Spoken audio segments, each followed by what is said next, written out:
நமஸ்காரம். அஸ்ட்ரோபிருந்தா கோயம்புத்தூர்லேருந்து.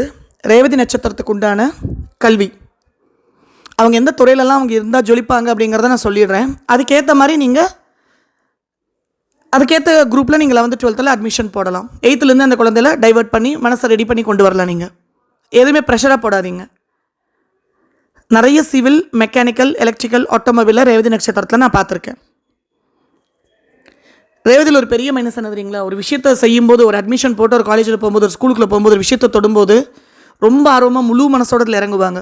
ஆனால் இறங்கி வேலை பண்ண ஆரம்பிச்சதுக்கப்புறம் அவங்களுக்கு அந்த எஃபர்ட்ஸ், அந்த கட்ஸ் போயிடும், அந்த எனர்ஜி போயிடும், எஃபர்ட்ஸ் போயிடும். ஆரம்பிக்கிறதுலாம் ரொம்ப சூப்பராக இருக்குது, ரன்னிங்கில் எங்கே காணும், ஆளையே காணும் அப்படிங்கிற மாதிரி அவங்க எனர்ஜி குறைஞ்சிடும், ஜோஷ் அதுபோல் ஈடுபாடு குறைஞ்சிரும். அதை மட்டும் வளர்த்திக்கோங்க. அதை வளர்த்துறதுக்கு குழந்தைய மோட்டிவேட் பண்ணிக்கிட்டே இருங்க. அவங்ககிட்ட இந்த ஒரு பெரிய வீக்னஸ் இருக்குது. ஆரம்பமெல்லாம் சூப்பரு, ரன்னிங் சொதப்பல் அப்படிங்கிற மாதிரி. அப்போ ஃபினிஷிங் சொதப்பலாக தானே இருக்கும். அது மட்டும் கொஞ்சம் பார்த்துக்கோங்க.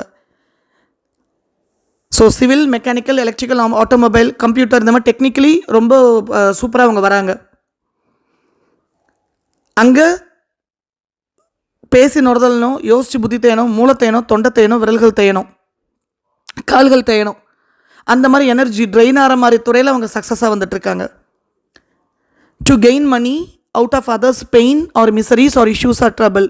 அடுத்தவங்களோட வலியையோ, வேதனையோ, பிரச்சனையோ, சட்டசிக்கலையோ தீர்த்து வச்சு ஒரு சொல்யூஷன் ப்ரொவைடராக இருந்து இவங்களால் வருமானம் எடுக்க முடியும். அப்படி எந்தெந்த துறைன்னு பாருங்கள். லாலையும் பார்த்துருக்கேன், நான் வக்கீலாவும் பார்த்துருக்கேன், மருத்துவரையும் பார்த்துருக்கேன். உடனே MBBS போய் ப்ரெஷர் போடாதீங்க. அந்த இடத்துல அவங்க லேப் டெக்னீஷியன் படிச்சுட்டு, இல்லை பிளட் டெஸ்ட் படிக்கிறதுக்கு சம்மந்தமான துறையை படிச்சுட்டு லெபார்ட்டரி கூட அவங்க வச்சுருக்கலாம். அதுவும் அடுத்தவங்களோட வலியோ, வேதனையோ இது பண்ணி வருமானம் எடுக்கிறது தான். காம்படிட்டிவ் எக்ஸாம்ஸ்குள்ளே அந்த அளவுக்கு அவங்களால சோபிக்க முடிய மாட்டேங்குது. ஏன்னா போடும்போதெல்லாம் பயங்கரமாக ஆரம்பிப்பாங்க, எஃபர்ட்ஸ் கம்ப்ளீட்டாக அவங்க போடுறது இல்லை. அந்த டைமில் சரியான வழிகாட்டுதல் வேணும். எனர்ஜி ட்ரெயின் ஆகாமல் படிப்பிலையாட்டும், எனர்ஜி ட்ரெயின் ஆகாமல் தொழிலையாட்டும் ரேவதியால் சக்ஸஸ் ஆகவே முடியாது. அலைச்சலோட பிரயாணத்தோடு தான் வருமானம் எடுக்க முடியும். நிறைய இன்ட்ராக்ட் பண்ணி, நிறைய கம்யூனிகேட் பண்ணி, நிறைய ட்ராவல் பண்ணி தான் அவங்களால சக்ஸஸ்ஃபுல்லாக வருமானம் எடுக்கணும். இன்னும் நிறைய அலையணும், மார்க்கெட்டிங் ரெப், மெடிக்கல் ரெப் மாதிரி. இல்லை நிறைய கம்யூனிகேட் பண்ண, என்ன போல தொண்டகிளிய, இல்லை நிறைய ட்ராவல் பண்ணணும். ஏன்னா புதனுடைய நட்சத்திரம் அது ட்ரெயின் ஆகிற நட்சத்திரம், மீனத்தில் இருக்குது. சுலபம் அல்ல ரேவதி ஜெயிக்கிறது. ரேவதி ஜெயிக்கிறதுனா அதுக்கு பின்னால் அவ்வளோ சாக்ரிஃபைஸ் இருக்கும். அவங்களுக்கு புதன் பேர் ரோகிணி, உத்தரம், பூராடத்துலேருந்து நீங்கள் போய் டெக்னிக்கலி போய் இப்போ இது எடு, ஆட்டோமொபைல் எடு, இல்லை கெமிஸ்ட்ரி எடு, பயாலஜி எடுன்னு சொல்லி போட்டிங்கன்னா அங்கெல்லாம் கணக்கு வந்துச்சுன்னா உங்களுக்கு கணக்கு பிடிக்குதாங்கிறத முதல்ல கேட்டுக்கோங்க.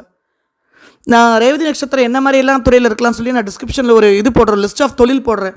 அதை சார்ந்த கல்வியில் உங்களை படிக்க வைங்க, கரெக்டாக உங்களை வழி நடத்துங்க. How to parents guide children in education ஒரு வீடியோ நான் போடுறேன். குழந்தைகளின் கல்வி பிஸ்னஸில் பெற்றோர்களின் பங்குன்னு ஒரு வீடியோ நான் போடுறேன் பாருங்கள். அந்த வீடியோ தயவுசெய்து நீங்கள் பாருங்கள். அதை நான் பின் வேணாலும் பண்ணி வைக்கிறேன் சேனல். அதை பார்த்துட்டு அதுக்கப்புறம் இந்த நட்சத்திர வீடியோ பார்த்துட்டு நீங்கள் முடிவு பண்ணுங்கள், குழந்தைக்கு நம்ம என்ன கொடுக்க போகிறோம் அப்படிங்கிறது, எப்படி வழிகாட்ட போகிறோம் அப்படிங்கிறத நீங்கள் முடிவு பண்ணிக்கோங்க. வாழ்க வளமுடன். எல்லா உயிர்களும் இன்புற்று வாழ்க. கொல்லா விரதம் குவளைமெல்லாம் உங்க may the universe share abundance upon you and your family members.